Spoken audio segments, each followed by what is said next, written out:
So good evening, everyone. Thank you for joining us. Happy National Apprenticeship Week. We hope you're having a great week so far. And welcome to an introduction to apprenticeships with the Buck Skills Hub, supported by Pathway CTM. So it's great to see everyone logging on. Thank you very much for joining this evening.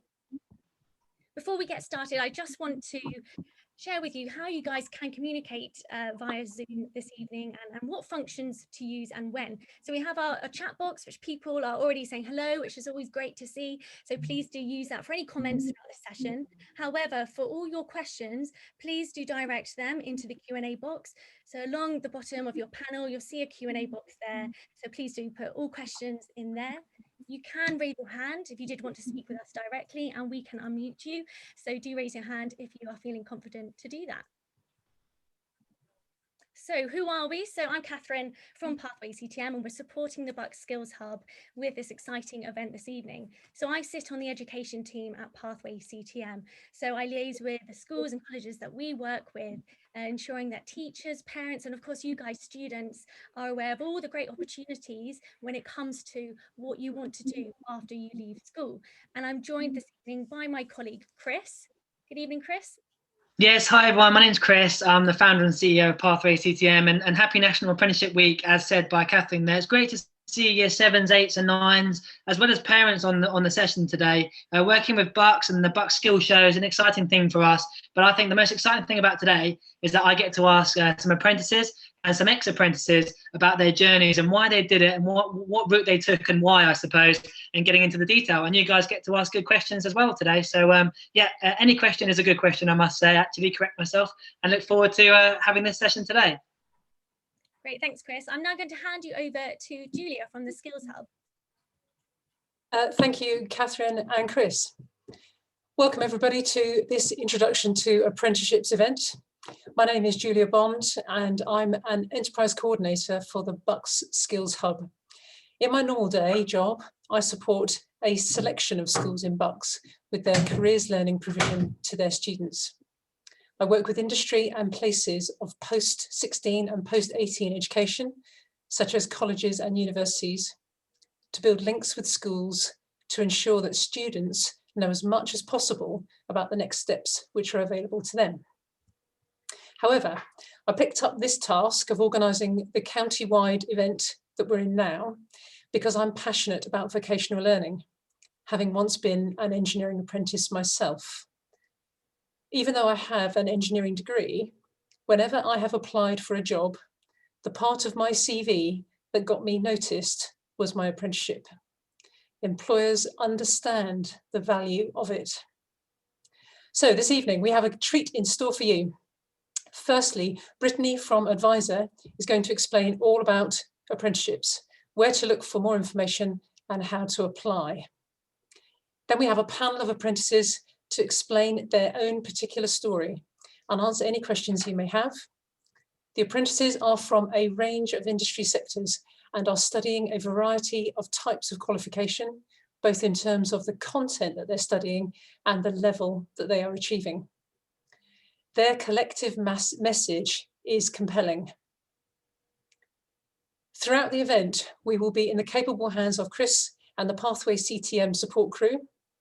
Chris, myself, and my colleague Marina will be keeping an eye on the chat for any questions you raise. We will also be posting into the chat any relevant links and other resources, so make sure you look in there. The event is being recorded, as you know, so there will be an opportunity to look at it at a later time if you wish. I'd like to say a big thank you to the employers who have permitted their apprentices to attend this event this evening. So that's Softcat PLC, Ashridge Limited, and Fusion JV. Thank you very much. And finally, on behalf of the Bucks Skills Hub, Pathway CTM, Adviza, and all the apprentices on this panel, we hope you find the event both enjoyable and informative. Thanks, Julia. Before I hand over to Brittany, I just want to share with you the poll results so we can see who our audience is here this evening. So we have 63% students, 37% parents, and a couple of teachers as well. In terms of year groups, so we've got 25% of students in year 7, 33% of students in year 8, and then 42 of students in year 9. So thanks everyone who filled that out. That is great. So now we'd love to hand you over to Brittany, who's going to tell us all about apprenticeships. Hi everybody, thank you very much for the introduction. Yeah, so my name is Brittany and I work for an organisation called Adviza, and we are a careers guidance charity across the south in multiple different counties, and we deliver projects and services involving speaking with young people about how to progress and any kind of careers guidance that they need whilst they're at school. We also do lots of projects like the Apprentices Trust, and we do careers guidance for adults via the National Career Service as well. So, so that's basically what we do. I am here on behalf of the National Apprenticeship Service. So my role is basically to educate young people, teachers, parents about apprenticeships and why you should do them, why they're good, and to basically just to have them fresh in people's minds, because they are a real genuine alternative to the kind of the normal textbook provisions that people have in their minds. So through this presentation, I'm going to be dispelling some common myths about apprenticeships, as well as giving you obviously enough information to understand what they're about, so that you can consider them as an option after you leave school, college or sixth form, or as an adult, as that is also something that you can access when you're an adult. So for the next 20 minutes or so, I'm just going to cover what an apprenticeship is, why you should do one, what the different levels are and the entry requirements, what they are, how to find them and where to apply, how it differs to other routes, and where you can find out more information. So when you get to year 11, you'll get to start thinking about what you'd like to do when you leave school. There've never been so many options, which is really good, but obviously this does mean that you're going to have to get clued up on all of them so that you're confident in picking the path that's right for you. Now, most of us know about A levels. That's something that's obviously, you know, quite well documented and educated while you're at school, but the government are actually rolling out another alternative to A levels, and by the time that you guys get to that age, hopefully they'll have finished rolling them all out, and they're all for courses for this new qualification called T levels. Now, T level stands for technical level, and it's basically the opposite of an apprenticeship. So instead of spending most of your time at work and doing a little bit of studying, this will also involve mostly studying, but you'll have a work placement as well. So you do get that little bit of on-the-job training too. More information about the T levels is online, and they will continue to be promoted through schools. There's a link there. Thank you, Julia. So that you can go and have a look at more information about that. So the other options, you can obviously do a technical or a vocational qualification at 16. You can also do traineeships. They're like a mini apprenticeship, which is great for getting the right skills ready for doing an apprenticeship or going into employment or further education. And that's just if you're not quite there yet. And that covers things like your English and maths, giving you a little bit of a taster of what it's like to be in the workplace. And ultimately, it's about confidence building and getting something excellent to put on your CV. There's also supported internships as well. Those are available, and also the school leaver schemes as well. But more information on all of those can be found online, and I'm sure you can ask schools as well. Next slide, please. So what are the common myths about apprenticeships? So the common ones we get, the salary for apprentices is rubbish. Once the apprenticeship's finished, the company will let you go. You won't have a social life like other young people who go to college or university. The qualifications don't mean as much. You have to stay where you live. They only do them for things like plumbing and electrical engineering and like hands-on trade sort of roles. And they're only for teenagers. And all of those things are a lie. They are a myth, a common misconception of apprenticeships. So I will go through all of those now. Next slide, please. Thank you. So what is the truth? Apprenticeships are where, instead of studying full-time like you do at school, college or university, you work for a company in a real role, but you study for a relevant subject as well. And that means that you get a mix of on-the-job experience and also an industry recognised qualification at the same time. A good reason to do one is this combination of learning, and that can often give you the advantage over other job seekers who maybe have the education in their chosen industry but not the experience, or the experience but not the qualifications under their belt. So I think that was touched on at the beginning. It can be a real standout of your CV. I think the key factors of the apprenticeship are: you earn a wage, and that's a really, really big one. You do earn a wage. That's obviously a massive difference to going to full-time education. And it can actually be a really good salary as well. So that's something to have a look at and to see what the salaries they're offering. The baseline monetary level is the national minimum wage for apprentices, and that is £4.15 an hour.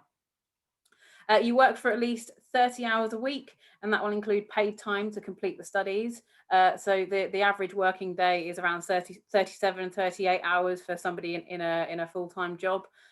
So you can see the comparison there. 30 hours a week is a really good chunk of time. The employer will invest their time and money in helping you gain your qualification and basically give you some valuable new skills and experience. That you'll be given real responsibilities, and you'd be expected to work just as hard as anyone else in the company. You are also an integral part of you're a cog in the machine of that company. You'll be supported by a training provider who will work with your employer to help you achieve your qualifications and make sure that you achieve your apprenticeship. And because it's a proper job, you'll also have a contract of employment, including holiday pay, exactly the same as other members of staff. You'll spend time working alongside other people and learn from their experiences. You'll have other colleagues. There is this myth, this misconception that apprenticeships are just like work experience, where you're basically asked to make the tea, and that's absolutely not the case. An apprenticeship typically takes between 1 and 4 years to complete. Sometimes up to 6 if you go down the degree apprenticeship route, or if you're doing a particular type of role like being a solicitor or something like that. The total duration will depend on the delivery model that your employer selects, the level and the subject that you're studying. But as a minimum, all apprenticeships must last for at least 12 months. An apprenticeship is a fantastic route to take and is often better suited to people who prefer hands-on learning rather than being in the classroom full-time. Although it is important to remember that apprenticeships aren't just the easy option, though holding down a full-time job and studying does take a certain type of skill, so it won't be right for everybody, but it is a fantastic opportunity nonetheless. Next slide, please.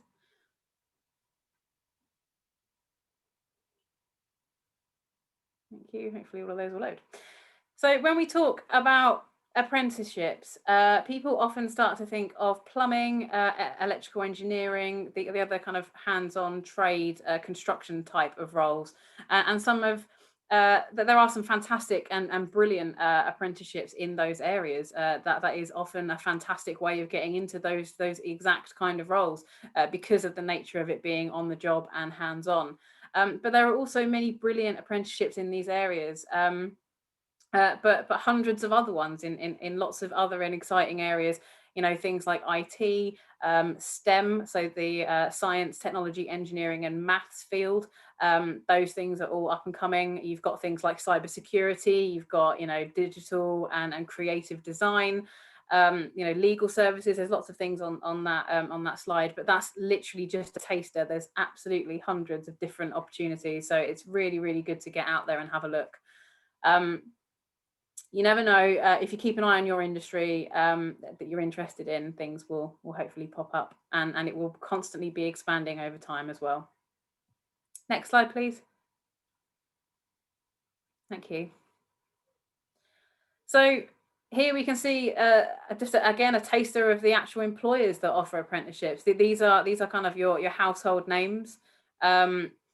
And a lot of them will be recognizable to a lot of people. You know, there's things like ASOS and Network Rail and Pret a Manger and all of those types of businesses. They are the big guns, and they offer apprenticeships all the time.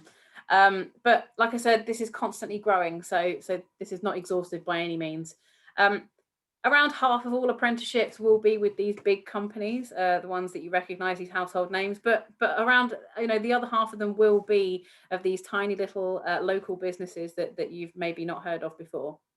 And it can be tempting to think that the best apprenticeships are with these big household names, but we've had lots of feedback from apprentices that work for these smaller companies, and sometimes a real benefit of smaller ones can be that maybe there's a little bit more time available for somebody to be you know, mentored through the process. So again, you know, it sort of swings and roundabouts. You know, there's not a complete definitive answer to that question, and it's all about individual employers.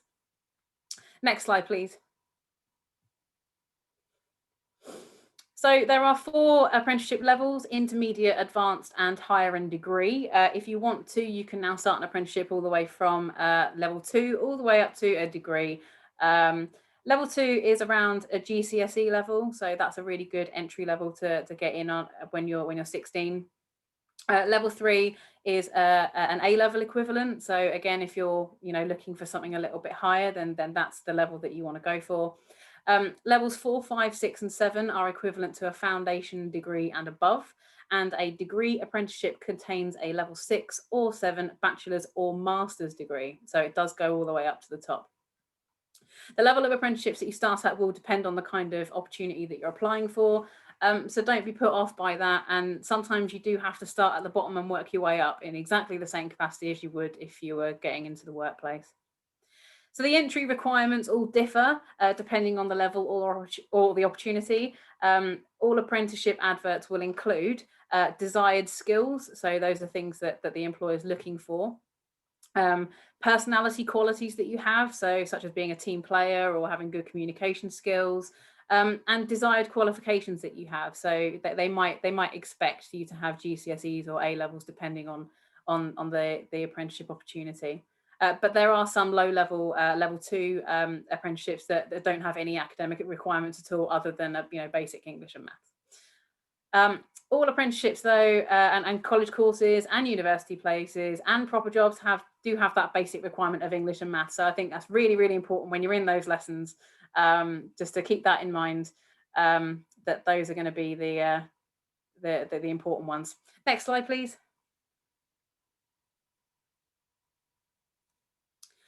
And we often hear worries for those young people who either have a disability or a learning difficulty.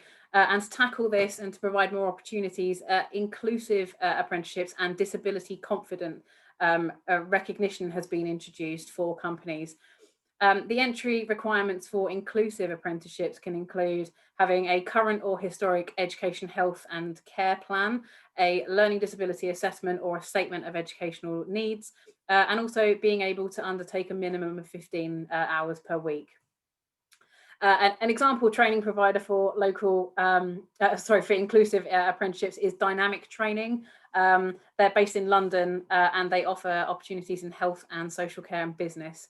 So that they're a bit of a flagship one for the inclusive ones.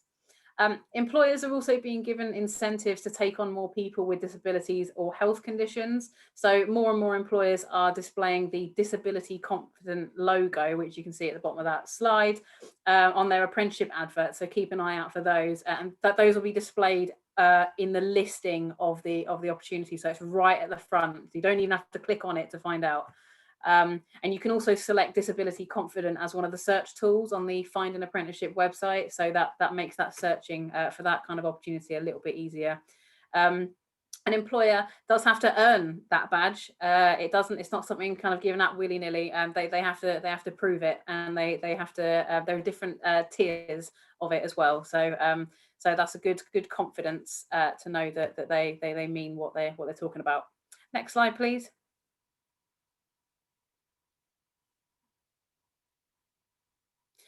So how do you find an apprenticeship? The first place you should look is the Find an Apprenticeship website, which is the on the gov.uk government page. If you Google that, it will be the first thing that comes up. This is where you'll find most, but not all of the opportunities, and that's where they're advertised. And it is a really, really great way of getting a snapshot of what's out there. You can create an account, you can set up alerts so that it will let you know if there's a suitable vacancy coming up, so it'll do all the hard work for you.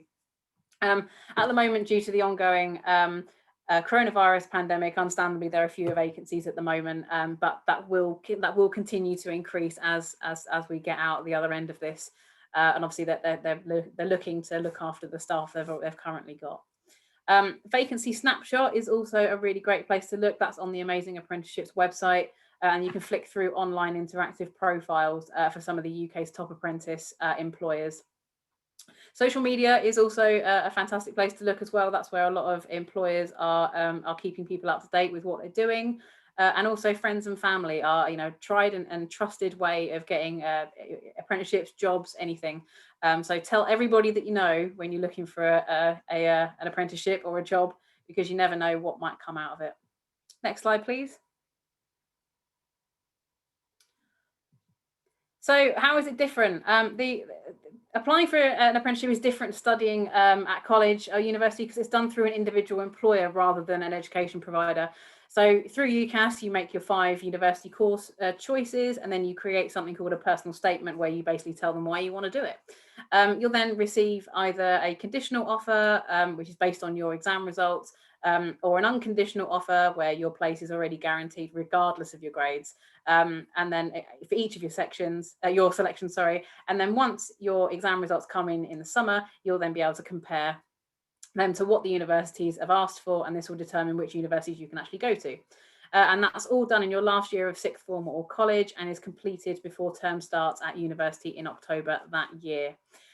With apprenticeships, you can apply it for as many as you like, whenever you like, no matter how old you are. You can also apply for apprenticeships at the same time as applying for university, so that when you get your results and that time comes round, you've got a whole host of opportunities in front of you. And as it's done through an employer, the process is a bit more similar to applying for a job. So you complete the application form on the website where you put things in like your education, any work experience, your hobbies and interests, and then you wait to hear back to see if you've been shortlisted for the next round. So that's kind of like an X Factor audition. You have to wait and see if you've got through. And then you'll be invited to attend a group session or an assessment centre or an interview with the employer, and then you'll keep progressing until you're offered the role. Timeframes for apprenticeships do vary massively depending on the opportunity and the employer, so that's another thing to keep an eye out on. Next slide, please. So just some top tips for what employers are looking for. Make sure you read the advert. It sounds a little bit silly, but it's really easy to miss important things when you're applying. Copy into a Word document, highlight things that are important. And make sure that you highlight the closing date as well.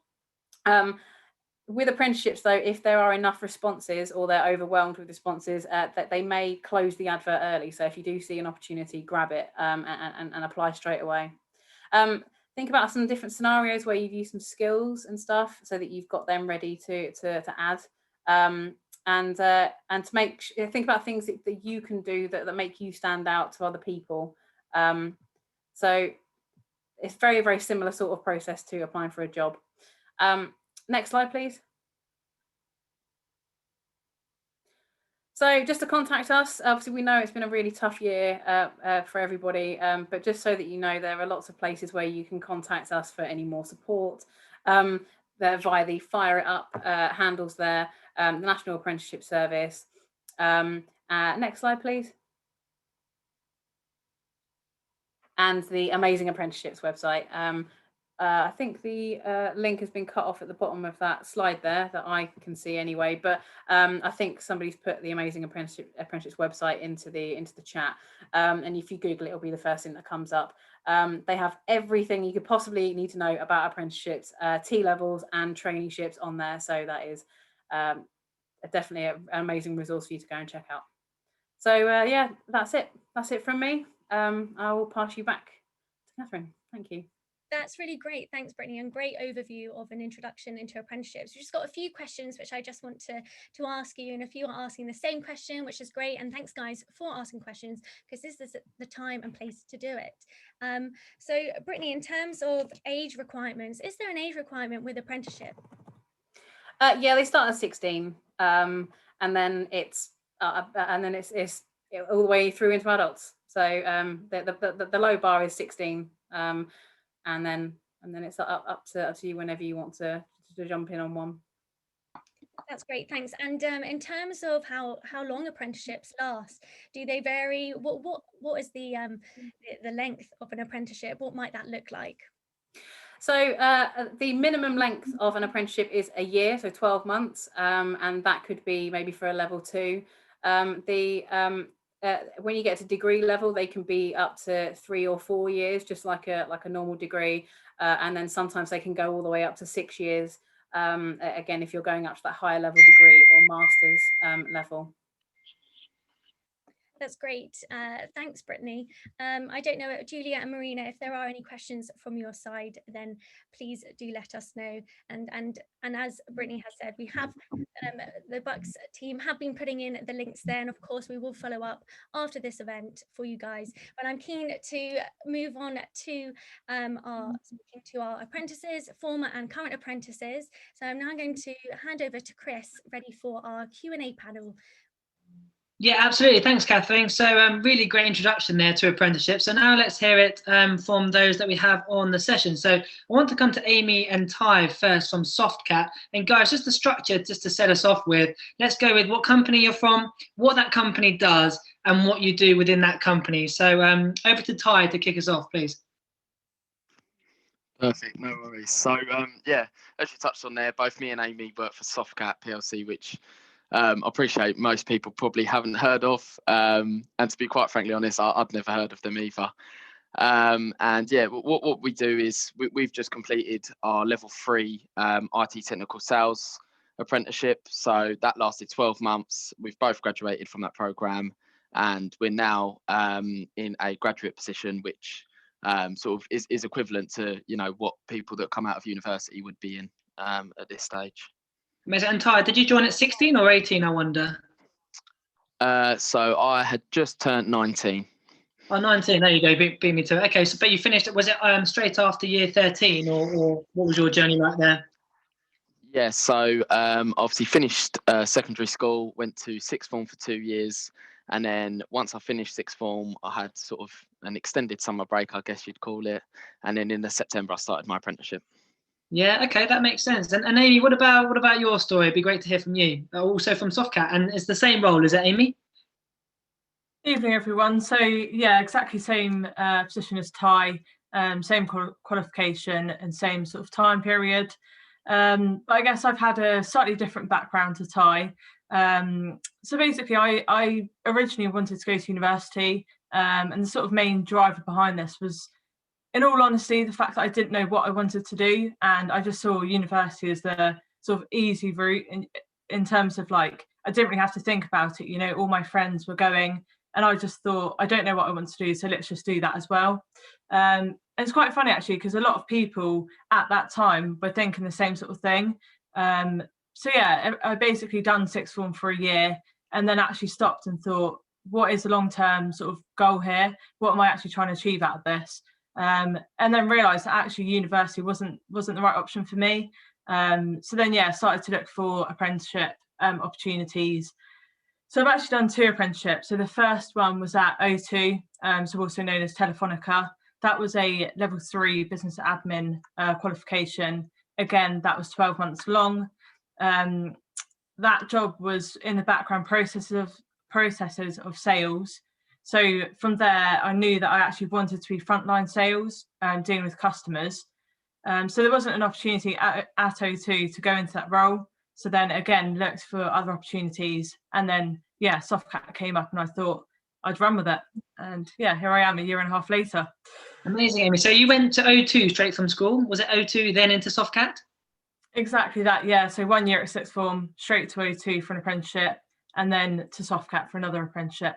And is it because you had your GCSEs at level 2? Did that qualify you to go on to the level 3 at O2? Yeah, exactly that. So I know a lot of people have this sort of misconception that, apprenticeships, as was mentioned earlier, is like an easy option and they don't pay so well, etc. But for me, I was actually, not to be big-headed or anything, but I actually achieved pretty good grades at school. Didn't fail any of my GCSEs, so it wasn't a fact of not achieving what I needed to achieve to go to university. It was a case of what I saw as a good path for me. So yeah, the qualifications that I achieved allowed me to then do that apprenticeship. It's really interesting there, because Amy went from a level 2 leaving school into a level 3 into the workplace, whereas Ty had completed his level 3 in school, college, but then went on to a level 3 in the workplace. It just proves that it's all about the journey that you go on, regardless of Ty thinking, well, I don't want to do a level 3 because I've already done that. But Ty had done a level 3 in something completely different to the level 3 that he did in his workplace. So I think that's really important. Don't count out level 2s and level 3s if you've just done a similar qualification level at school or college, because often the qualification you'll get in the apprenticeship is a different one and it's going to enhance your career. Isaac, I'm not sure on what you think about that level 3 discussion that I've just mentioned there. Please introduce yourself from Ashridge Security and what they do. Yeah, good evening, everyone. I'm Isaac from Ashridge Security. So we're a security management company. So our main job is to protect sites. So we provide the security personnel to these sites, and then we allow them to go and do their jobs effectively. So I began with my company in 2018. Probably like a lot of people, got to sort of sixth form. So went through my GCSEs, got to sixth form. At the beginning, I had the intention to do a football scholarship. I actually wanted to go over to America. After my first year, I did a football college program at my school as well. That was sort of the reasoning behind that. I then dropped out of that program, had to reflect and sort of try and decide what I wanted to do in terms of university or an apprenticeship. Came to my second year, and apprenticeship was more sort of the one that I was leaning towards, simply because I felt it was more personable to my needs. That I sort of, like a lot of people, again, I didn't really have an idea in terms of what I wanted to do, but I know that I enjoyed financial studies at A levels and at GCSE, so that was sort of a industry that I was trying to look for an apprenticeship for. And then I began my apprenticeship as an accounts assistant. So that lasted for 2 years. I've just recently qualified as an AAT level 3. So I'm now working towards potentially going on to my level 4, but also in my company, we're heading up the payroll division as well. So I've got the opportunity to progress in payroll as well. So it's quite nice having the diversity, that I'm not just accounts, I am at payroll as well, and I've got the potential to work on qualifications for both of them sectors. Amazing. Isaac, so is your aim to become a qualified accountant? Is that the aim? Yeah, so yeah, eventually would be to become a qualified accountant. But as I say, payroll is something that when I come into my company, they asked me if I would sort of like to take up on that role as well. So, I had that initial responsibility straight away, which was really nice. And sort of now, like I said, the 2 years that I've been here, that's certainly progressed. One of the projects that I'm heading up at the moment is that we're bringing our payroll in-house. So I've been the sort of delegate with the responsibility to lead that. So that's been a real sort of achievement, but also, a really exciting project for myself as well. That's amazing. And Brittany mentioned earlier, apprenticeships are changing. They are becoming more professional. You can be a labourer, a construction worker, as well as now an accountant, or indeed law. So many different available apprenticeships. And I think, Isaac, it's a good point to mention, actually, because if I was to hire you as an apprentice, I would give you the important jobs, because you're in charge of payroll and bringing that whole operation in-house. So it's not like you just get the rubbish jobs. You're in charge of something really important at the moment, aren't you? Yes, yeah, definitely. Payroll, you speak to anybody, pay is a massive thing. It's a very emotive thing. So, of course, with that, it brings its challenges, but it brings its rewards as well. So yeah, having that responsibility, and certainly sort of within my time, being able to, we operate where we pay everybody on the last working day of the month. So I sort of know that day can either go one or two ways, really well or sort of really badly, but generally over the sort of course of my apprenticeship, it's gone really well, which is really pleasing. That's great, Isaac, and you speak really well. I just want to quickly say, actually, the two main skills that employers are looking for in the next 5 years is emotional intelligence but also resilience. And, you talked there about your football and having to bounce back. By you bouncing back from your football and getting yourself into another career, that resilience is really what employers are looking for, which I think is quite inspiring at a time when, COVID is quite difficult and maybe a little bit depressing. Resilience shown there from Isaac, I think is pretty inspiring. Well done. So Dan, over to you then, a little bit about your company and what you do there, please. Good evening, everyone. My name's Dan. I work for a company called BAM Nuttall, which you probably haven't heard of. I never heard of it before I applied. But we do civil engineering and infrastructure projects. So anything from highways, railways, wharfs, just all sort of infrastructure building. There's many different branches of the company as well. I applied for the apprenticeship in 2019. And so, yeah, started since then. I've worked on the HS2 enabling works contract, and I got into it after studying my A-levels. So yeah, it's been really good so far. We said degree apprenticeship. So at the end of it, I'll get a bachelor's for civil engineering. They do two subjects, civil engineering and quantity surveying. So yeah. That's amazing. And Dan, HS2 then, the green economy, the government talks about 700,000 new jobs in the green economy by 2030. What's it like getting involved in a big project like that? And just explain the project for those that don't know. It's really eye-opening. So it's a high-speed rail linking London to Birmingham, and then the next part of it will go up to Manchester and to Lewis.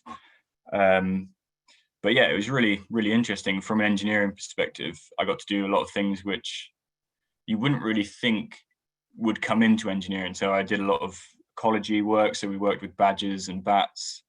We did a lot of archaeological work as well, shifting loads and loads of dirt. So yeah, it's been really eye-opening. It's brilliant. No, it's amazing. And that for young people in year 7, 8 and 9 might be where you want to go with your careers, because, the green economy and looking after the planet is so important at the moment. And there's more and more jobs becoming available in that area. And it might be something that you're really inspired to help us change in terms of this planet. And Dan, so your aim is to move on to the degree, is it? Just talk us through how that works then. So you come in as an apprentice. I think you're level 5 at the moment, but then you can progress up to the degree level without necessarily having to pay the uni fees like I would have done, for example. Yeah, so our employer pays for all of our the cost of the degree, and they pay for our accommodation, which is really good. But basically, I started on a level 4 because I had done a level 3 in engineering and some A-levels. So we done level 4. Moving on to level 5, and then after we've done those, we study 1 day a week to turn that for 2 years, to turn that into a degree apprenticeship, or into a degree basically. So yeah, it's good. It's really good. And you don't have to pay for that, do you, Dan, or do you have to contribute something? No, you don't have to pay anything, and you get bonuses every time you get a new qualification. Sounds like a good deal for the parents on the line, I'm sure. Thanks, Dan. Catherine, what about yourself coming to you then? Someone who's finished their apprenticeship. What was your journey to date, I suppose? Yeah, so Catherine. I'm probably the one that finished their apprenticeship. My apprenticeship. Yes. Sorry, Catherine, just the Wi-Fi lag, but I think we got you back. Can we hear you there? Okay, let's try again. And if it doesn't work, come back to me and I'll change Wi-Fi. Brilliant. Okay, so I started my apprenticeship in 2016, which is when I finished sixth form, and I did a digital marketing apprenticeship. So I started on level 3 and then went on to my level 4. So when I finished my apprenticeship was kind of the end of 2018, and 2 years on, at the end of last year, I went self-employed. So it was kind of quite a journey in between there. When I finished my apprenticeship, I was marketing manager for it was a small IT company where I'd done my apprenticeship. I was managing a team of 5 sales and marketing executives across the UK and India. Then when I left there, I went agency side and I worked for Era, which is a digital marketing agency in Milton Keynes. And while I was there, we won the a best large SEO agency in the UK at the UK Search Awards. Worked on loads of really big clients. I worked with Tesco, I worked for the Department for Education. And then, went self-employed at the end of last year, which has been a big risk and a big jump to take in a pandemic, but it's worked out really well for me. And I've managed to pick up enough clients to be fully booked for the next few months. Kathleen, one question then is, so if I was a parent going, oh, but you need to go to university and get a degree, to be successful in life, people maybe say, but what about your story? Do people always ask you, oh, but did you go to university? Where's your degree, so to speak, when you look for work? In social circles, yes. In a job interview, no one has ever asked. And actually, when I interviewed for that agency job, after I got the job, I said to the guy that interviewed me, like, why did you not ask if I had a degree? And he said, to be honest, I didn't even notice that a degree wasn't on your CV because I wasn't looking at that. I was looking at the experience that you had. Wow, it's amazing, isn't it? And that is such an important message, I think, here. And Ty, just coming back to you there, what made you choose an apprenticeship? Because I think your heart was always set on that. And maybe what advice would you have for year 7, 8 and 9s coming up through the ranks about what way they might want to choose based on what type of learner and person they might be? Any advice you've got from your experience? Yeah, for me, really, it wasn't. I was quite split, really, with uni or an apprenticeship. But for me, it was more, would I rather learn and earn, as I like to say, or go to university and be in, untold amounts of debt. So for me, it seemed like a bit of a no-brainer, really, getting paid to learn, and also gaining that invaluable experience of the working life, I guess. No, absolutely. And Amy, what about you? Any regrets from not going to university? Surely it's a bit of a different learning style, isn't it? Because I wouldn't be sure if I would be mature enough at 18 to go straight into the workplace. Do you have to be a certain type of person? So I wouldn't say so, not at all. So for me, leaving school, I wouldn't say.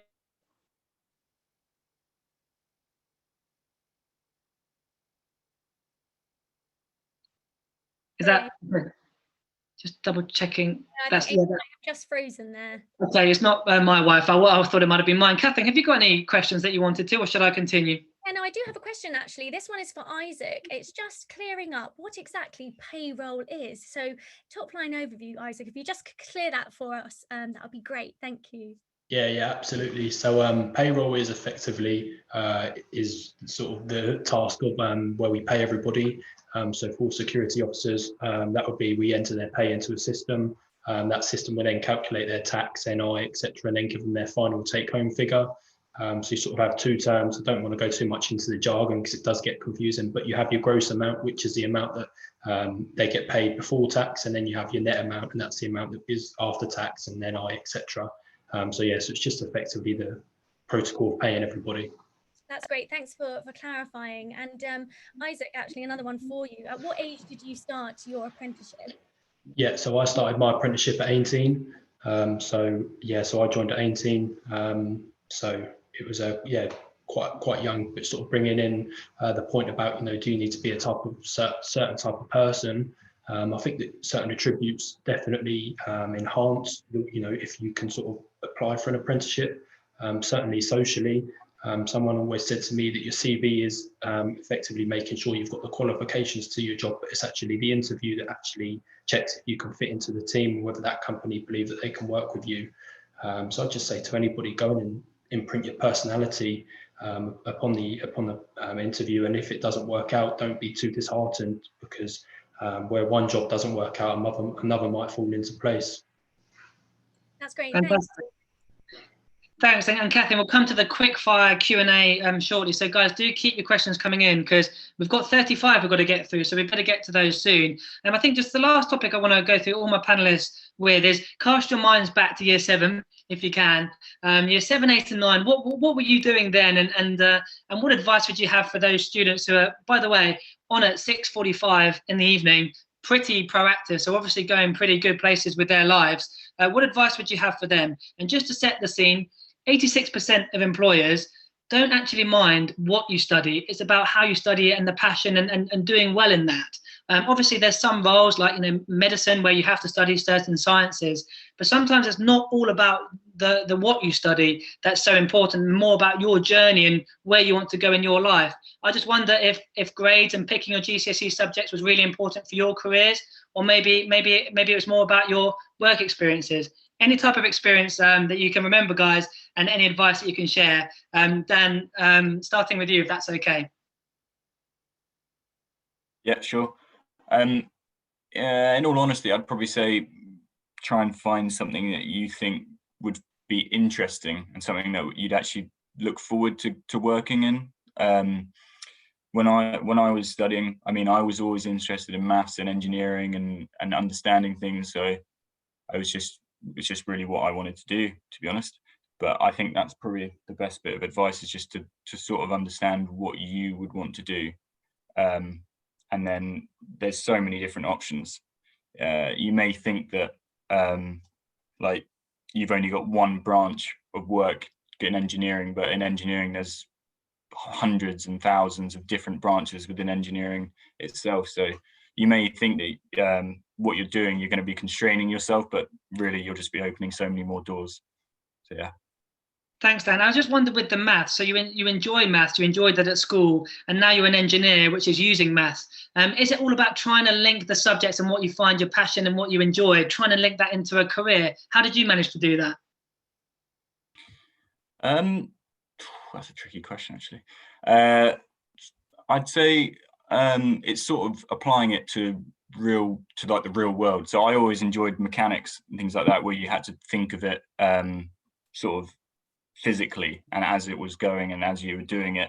So yeah, it's quite interesting. It's really interesting, because at the moment we're actually doing a mathematics block and learning about structural design in buildings and things like that. So it's just quite amazing how much thought goes into like constructing a building or even constructing a road. Yeah, I just found it really interesting. That's so cool that you're now living in that world and doing really well in it. So thanks, Dan. Catherine, what about you from the introduction I gave there? So it actually made me laugh a little bit, because I was thinking back to when I was in year 7, and when I was in year 7 I wanted to be an actress. So very, very different to what I do now. But I would echo Dan in that pick things that you enjoy. And actually the thing that got me my first job and my apprenticeship. Have I dropped out again? No, it's okay. It's okay. Hello? Oh, cool. Yeah, it was something that I did outside of school, which was writing a blog. So I would say make sure you're like following what you're passionate about, and don't wait for anyone to give you permission to do it. So if you want to be a journalist, start writing. If you want to be a photographer, start taking photos. And I feel like that can apply to a whole range of things. I don't know what some of the other guys would say. Perhaps if you want to be an engineer, you can't just start building buildings, but I'm sure there are some other routes you can take and things that you can learn that you can't be taught in a classroom that will help you in the future. That's so useful. Thank you, Catherine. And Amy, is your Wi-Fi back? Just briefly coming to you there. I hope so, if you can hear me okay. We can. Perfect. So for me, I guess I'm in a bit of a different position from the guys that have just spoken, in the sense that, again, like I said, I didn't really know what I wanted to do, didn't really know what I was passionate about. I was sort of one of those students that was across the board, like, okay at everything, and didn't really have a passion for any subject in particular.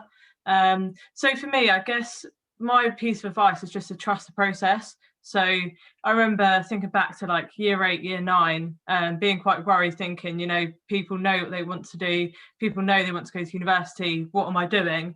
But I'd say just do what you need to do in terms of getting the qualification. So 100% your maths and your English. Again, if you enjoy certain subjects, focus on those, and yeah, just trust the process, and you know you'll soon get to where you're supposed to be in life. You're never behind, as long as you're following your passion. Yeah, thank you so much, Amy. Ty, over to you. Yeah, quite similar to Catherine and Dan, really. I was thinking back, and I wanted to be a chef when I was back in year 7 and year 8. And I suppose, yeah, just to reiterate, I don't think it really matters exactly what subjects you pick or what you want to do. I think as long as you work hard, you know, you'll get there in the end, no matter what you do, really. So yeah, that's probably my message. No, thank you. It's a good message. And Isaac, to round off, and then we'll go into some of your questions. Yeah, definitely echoing all the panelists before me. Year 7, I still wanted to be a footballer, so I was still holding on to that sort of dream. So yeah, I just, like I say, echo the same. You know, you might have a passion and definitely explore that passion, but be open-minded as well. I wasn't sitting there in year 7 thinking I want to be a fully qualified accountant when I grow up. So it's only something that was brought on in the last couple of years, coming to sixth form really. And again, sort of, you know, I talk about I was interested in financial studies. I didn't start financial studies as a GCSE before sort of 14, 15. So well before, well after, sorry, year 7. So yeah, just be open-minded and follow your passions. Love it. Thank you. Catherine, over to you then. We've got questions now. May I ask a question? Sorry, Chris, because the questions, there are so many. It's like an avalanche of questions. I'm looking through them. I've been, as fast as I'm typing answers, the more questions are coming through. It's amazing. So at the risk of having to duplicate myself, a question for the apprentices, please.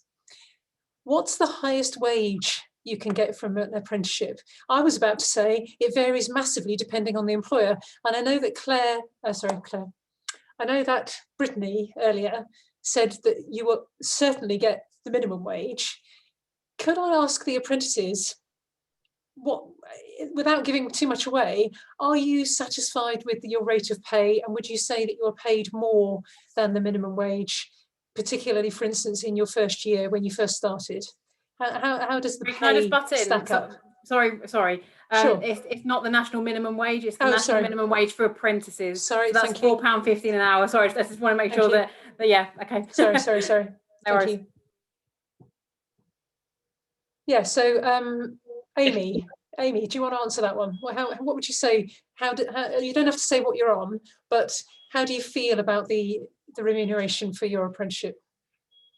Sure. So yeah, obviously I'm not going to disclose the exact amount that I was on for my first year, but I can certainly say it was a lot more than the minimum wage. I'd say at least double, potentially even triple. So putting it into perspective, I was earning this, well, even so when I first joined, I was on the same starting salary as someone else that had been to university. So when you put it into perspective like that, that person's obviously got that debt from going to university, but we're actually on the same level in terms of hierarchy in the company and pay on top of that as well. So not only that, but you've also got to think about progression as well. So I've only recently, about 4 months ago, completed my apprenticeship, but I've now just got promotion to apprentice manager. So I've also managed to get on the sort of management ladder. So I think that's also something to take into account as well, not just the pay, but future progression as well. I think that's a really good point, and I think I will come to Marine next. But just to add to that, guys, so the national average for graduates is 29,600. The national average for apprenticeships is 18,450. You know, so when you take into Amy's considerations around the debt that you get from university that I got from going to university, is quite an interesting number, really. But no, apprentices do get paid well, and many companies decide not to pay the minimum that they can pay from government because they recognise that these are future talents and they want to promote them within their business and pay them well. So apprentices often end up doing pretty well straight from school or college. Well answered, Amy. Marina, did you have a question, I think? Yes, I do. I'd like to ask, I don't mind who answers this, or maybe a few would like to answer, but how did you find your apprenticeship? Did you apply for lots of different ones? And did you find the process difficult? Great question. Who wants to go with that one? Application. I don't mind answering that one. For me, I guess it might not be the same for everyone else, but yeah, Softcat was the only apprenticeship I actually applied for, or the only job I actually applied for, and yeah, I found that, you know, pretty straightforward process. Even though it was a little bit daunting, you know, employers are aware that you are sort of straight out of school, and you haven't really got any work experience as such. So yeah. Absolutely. Anyone else want to add on to that? By the way, at Pathway CTM, we help many, many young people around the UK.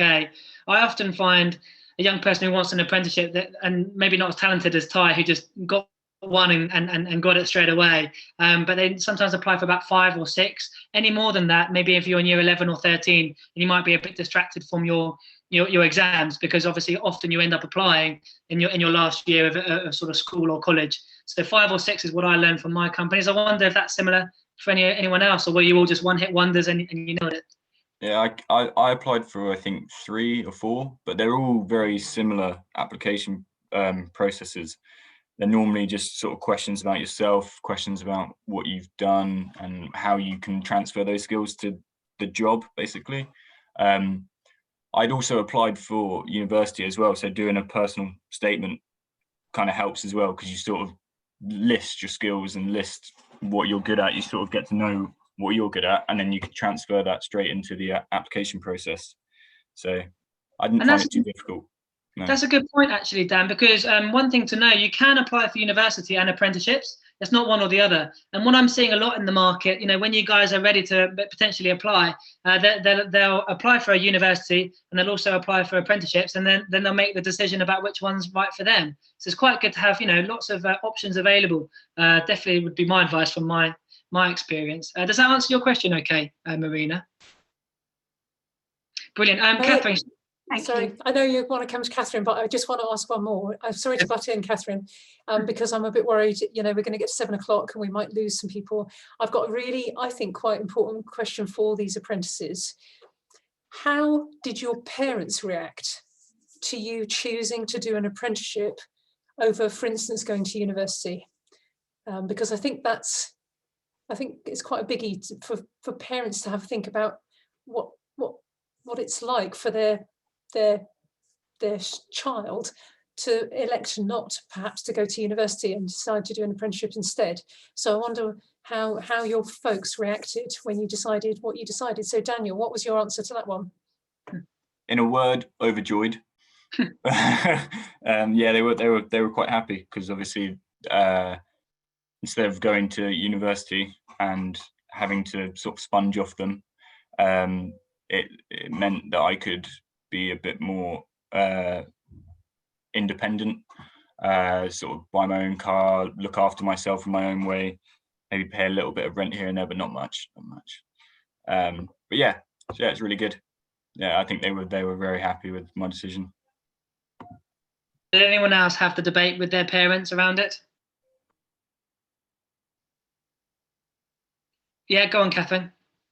My parents were really not happy. I think at the time, kind of being a bit earlier than some of the other panelists, apprenticeships had just started to become quite popular. So there was a lot of messaging out there about applying for them and starting, but there weren't that many case studies of people coming out the other end and having that success story. So I totally get why they were concerned. Like, they were both the first people in their family to go to university. Both of my older siblings had gone to university, so I think they felt like it was a step backwards and they weren't sure how it was going to pan out. But once they saw, once I was in the role and once I got going and they saw how quickly I could progress, then they kind of understood it a bit more. No, it's great. And actually, Catherine, it's interesting because the stats at the moment are, on average, for maybe some of the big brands, really big competitive brands, 60 people would apply for one graduate role. Whereas on the flip side, half that, about 30 would apply for one apprenticeship role. So if you do know where you want to go, and I didn't, I went to uni to buy a bit more time and play sport. I wasn't ready for that. But if you do know where you want to go, it's well worth applying for apprenticeship roles at these big companies, because you might have more chance of getting in. And like Catherine mentioned, maybe even less were applying when you applied for yours, I suppose, Catherine. Yeah, and I think for my parents, especially, like when they went to university was a guarantee of a job. And the people that didn't go to university were the ones that were in that competitive market and struggling. And now it's kind of the tables have been turned a little bit. Well, and to add on to that point, Kathleen, sorry, is over 50% now go to university, and over 80% get a level 2-1 or above. So if you go to university and get a 2-1, so have 80% of others, they've got that as well. So it's always, if you do go to uni, it's about placement years, getting your foot in the door early, setting yourself above the rest, because it's such a competitive market out there. Julia, did that answer your question? That was fantastic, I thought. No, sorry, it was great. Thank you. It's just a particular thing that I think we need to explore, but thanks for answering it, guys. That's great. Kathleen, I'm going to hand back to you now. Yeah, thanks, Chris, and thank you everyone for asking some great questions. I am aware that it has hit 7 o'clock, so we do appreciate you joining us for the full hour. And if you do have to leave, then that's absolutely fine. We would appreciate your feedback to hear how you found the event this evening. So I've put a link in the chat box for you. However, we will be staying on to answer some questions. So if you can stay, then please do. But again, but thank you very much to everyone who has joined this evening. I have a few questions actually, and that's sort of around how the study works. And I'm going to hand this over to Dan, because it'll be interesting to hear, obviously it's a degree apprenticeship that you're doing, but a few students have asked, how does that work with the study time per week? What does that look like? Well, BAM do it a bit different to some employers. They do it in block placements. So we will go to a site for, say, 7 months a year, and then for the other 3 months, we'll do a block of college in Leeds. So we get to live away from home in Leeds, and it's basically like being at uni.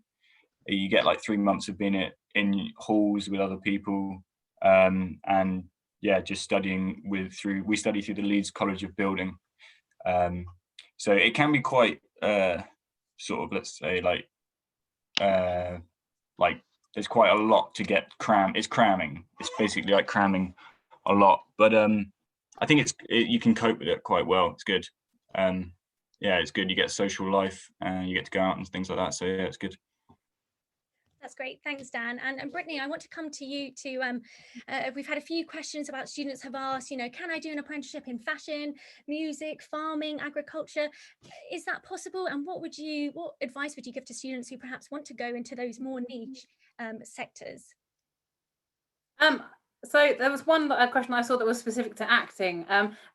Acting at the National Theatre do apprenticeships in that sort of thing. So I think when it comes to areas that are a bit more specific, I think it might be the best option to explore the employers of those industries and to go directly to them to see if they have opportunities. Keeping up to date with their social media, having a look at their website, and contacting them and seeing if there are any available opportunities for you to interact with them, even if it's virtually, because obviously some companies do things like open days and that sort of stuff, or like events and things that you might be able to tap into.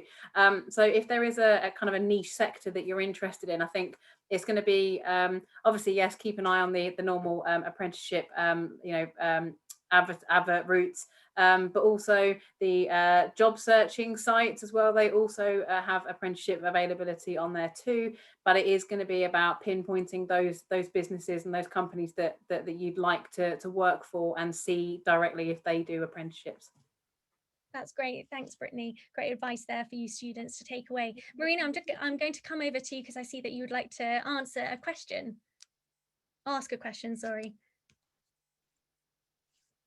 If that's right, Marina, did you have a question?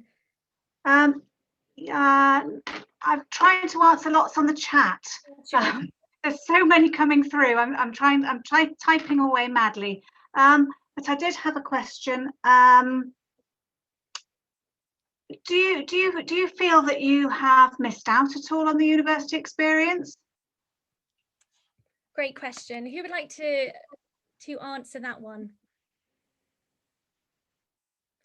Amy, I can see you going for it. Yeah, just trying to put myself off mute again.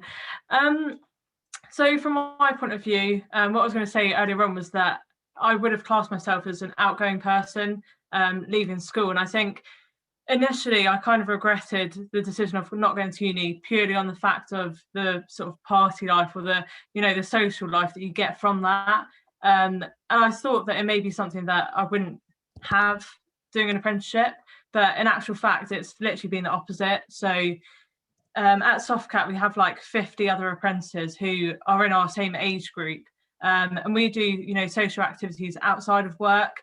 Not only that, but work also organise events for us as well, whether that be, you know, going out for lunch, going out for drinks, going out for a night in London. So for me, I didn't feel like I missed out on that that part of my life where, you know, you get that experience of being young and having fun.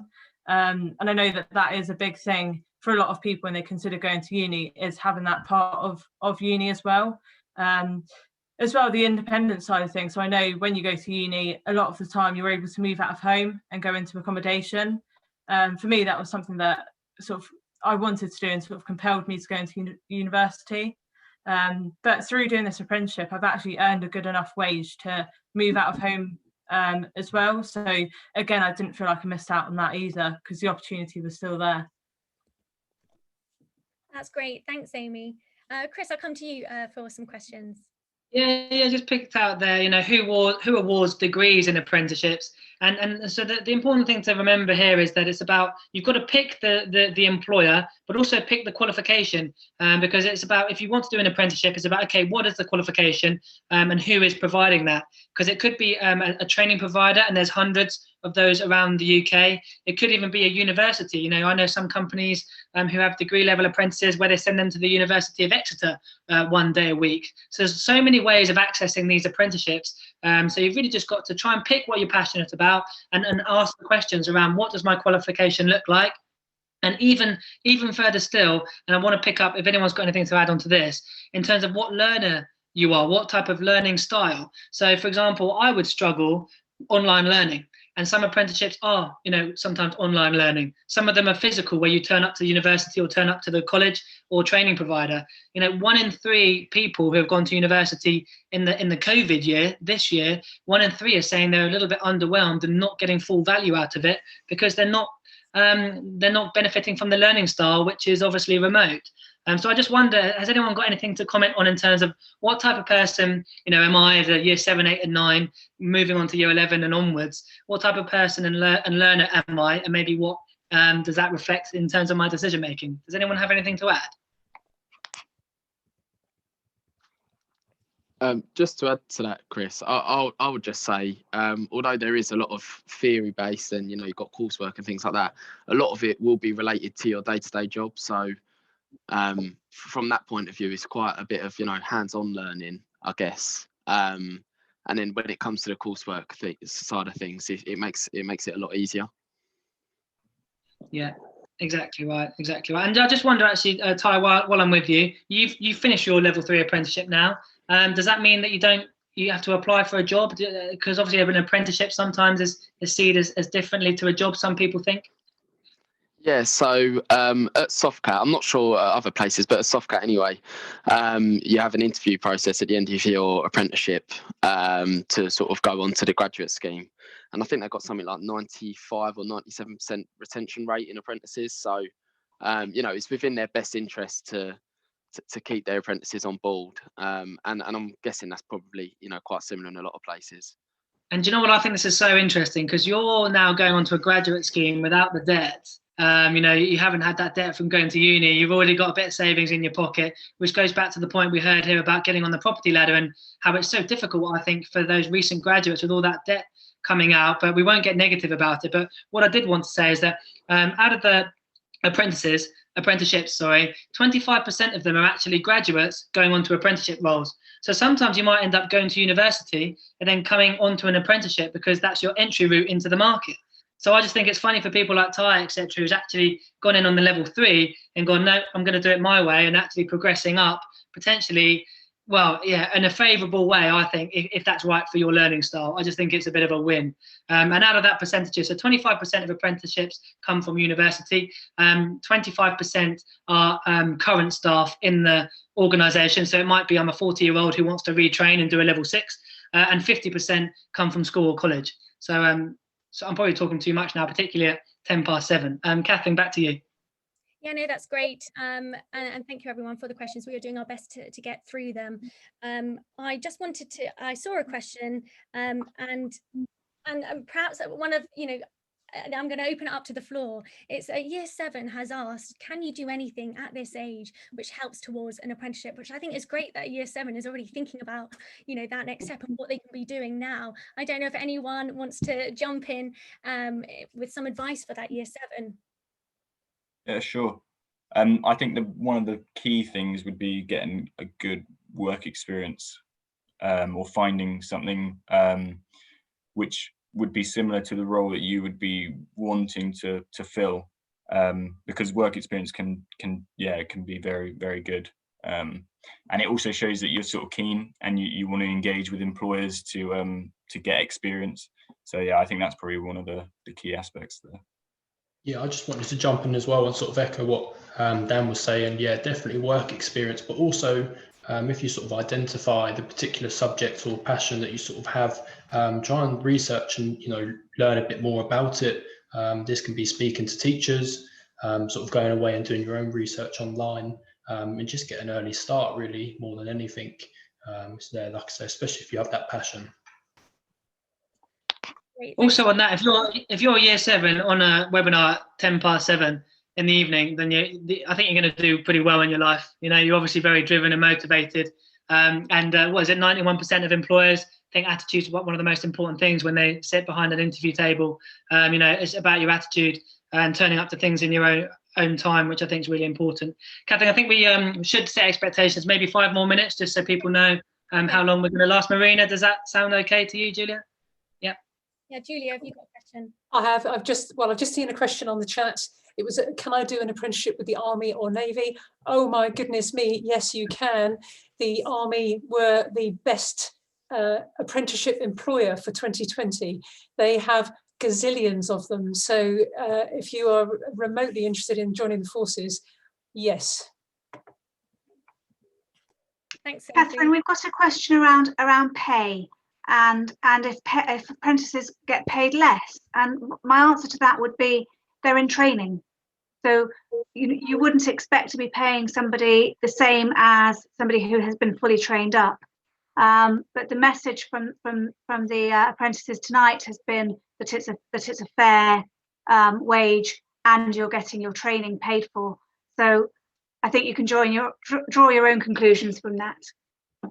Yeah, I was going to jump in on that. I definitely agree with that. The fact that your education is being paid for as well. So I think, you know, not only are you getting real work experience, and you're not having that debt of going to university, and you're still getting the qualification out at the end of it. So yeah, I think the pay might be a little bit low, but I think the benefits actually outweigh that in the long term. Great, thanks.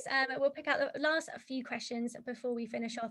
I did have one question, and that was related to what happens after your apprenticeship. So Brittany, it'd be good actually from your side to really clear that up. You know, is it that, you know, once you finish your apprenticeship, are you then done with the company? What are the next steps for an apprentice? So actually 90% of all apprenticeships do end up staying employed, so that there is often the situation where a permanent position is offered at the end. A lot of people, if they do leave, that's a lot of times by choice. It's because maybe there's a more competitive role out there that they maybe get more pay, or there's just a better opportunity available, maybe more responsibility or progression. And so once you finish your apprenticeship, I guess, you know, you're then in the same situation as somebody who's just left university in a way. So then that's where you start having a look at the different job roles and stuff that are available if you don't want to stay with your organisation, or if that's not possible. And then, yeah, you just put everything on your CV, really sell yourself, and get out into that job market. Great, thanks, Brittany. Julia. I've just got 2 more things, if I may. One is several people asking about dyslexia. I don't know whether the apprentices on here have any views about that. My comment would be that you should not be discriminated against based on being dyslexic, and employers are becoming more and more and more aware of the need to be inclusive. But I don't know, are any of our current panelists, do any of you guys suffer with anything like that? Have you bumped into issues with dyslexia? I just like to jump in there. So I completely agree with what you just said, Julia. You know, it shouldn't be something that's sort of taken into consideration through the process of selection. You know, it's not something that we should be biased against at all. And from my point of view, you know, I know a few people at my workplace who have been taken on despite having, you know, dyslexia or anything to do with that at all. I guess the only thing that I would say is your ability to do the job. So dyslexia won't stop you from doing almost every job, but there are certain situations where how do I explain this? There are certain situations, for example, if you know you have no hands, for example, and you have to do a manual job, then it's physically not possible to do that job. So in that scenario, then yes, you know, it may be a case of you may not be able to take on that role. But in terms of dyslexia or anything like that, it again, it shouldn't be taken into account. And from my point of view, you know, it's not been a problem at all. Good. Thank you. And the other point that I wanted to raise, I've just seen a couple of comments on the chat where people, for instance, I've directed somebody to say, go look at the apprenticeship.gov site for the vacancies, and somebody's wanted to join the police, there's no vacancies, and that's made me realise that the other really important point here that we must say is not all employers advertise their vacancies at the same time. You've got to be on it. You've got to be, if you've decided you want to get into the police, then get hold of the police website, contact the police and ask them when they will release their vacancies so that you know the right time to apply. Mostly it's in line with school years, but it's not exclusively. You've got to be on it. Yeah, it's really good advice, and we see the majority of sort of you know, when you get to that age of applying, you know, young people, you need to be, the year before you want to apply, you need to be thinking about it and creating your action plan. And then on that year that you are applying, quite often, you know, with the big companies, about 60% of them end up opening before Christmas.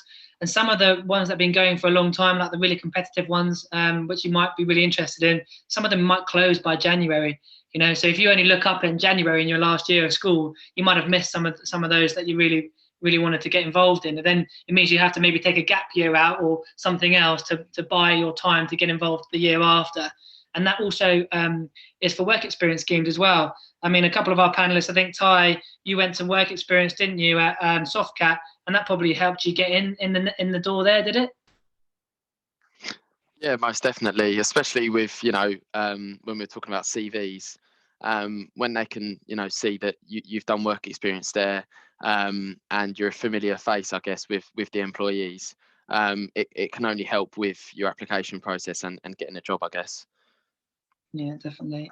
Catherine, just one more point for me, actually. I'll just say back to that year 7, which I think is great. You're asking questions, by the way. Not many year 7s would. And well done to everyone today for asking your questions, and the fact that we've still got 150 on, which I think is a credit to Bucks and a credit to the people of Bucks. But it's just one top tip I would say. Successful people I meet, I think it's all about building your network. No matter what background you're from, you know, like you can achieve whatever you want. But maybe you might have to work a bit harder than those who get it handed to them more on a plate. But that year 7, think how many years you've got of growth. But what I would be doing, and one thing I learned from this really successful guy I met, he just made like an Excel spreadsheet of everybody that he met that was significant. And anyone who came to his school, you know, he would go up to and maybe, you know, get their name and try and add them on LinkedIn when he was old enough to use LinkedIn, or, you know, get a follow-up email. If you can really graft and work hard and just try and meet people and have conversations and use things like this and put that on your CV, because guess what? You didn't have to be here tonight, but you chose to be here. Stuff like that is what employers really look for. And if you can turn up to an interview room at my company, a small company, hopefully massive by the time you join it, and say, yeah, you know what, I came onto one of your webinars, and then I met one of your staff, I added them on LinkedIn, and then this is why I'm sat here today looking for the job. Straight away, like, you're ahead of the game. And none of that required grades and that much intelligence, just hard work. So that's probably the last message I would want to leave. Catherine, back to you. We should probably start rounding up, but just check with, of course, with Marina and Julia if there's anything left. Yeah, that's great. Yeah, thanks for that, Chris. And Marina and Julia, I'm going to come to you for any final comments before we close the evening. Just to say thank you so much for everybody on the panel tonight. I think it's been a really interesting session. I wish we had another hour, but we don't. So just to say thank you from the Bucks Skills Hub to everybody for participating tonight, and all of you at Pathway CTM for supporting us. Yes, and if I may, I'd just like to add that the apprentices have been stunning, but my goodness me, the audience have been pretty amazing as well. I can't get over the number of questions the young people have come up with today. So well done to all of you. It's fantastic. Thanks, Marina. Thanks, Julia. And again, yes, thank you to our panelists and for you guys for listening and staying on. So thank you very much, everyone. Have a great rest of the National Apprenticeship Week, and we look forward to seeing you guys soon. Thank you. Thanks, everyone. Thanks, guys. See you later. Thank you. Thank you. Thank you. Thanks so much, everybody. Everyone. Thanks. Bye. Bye-bye.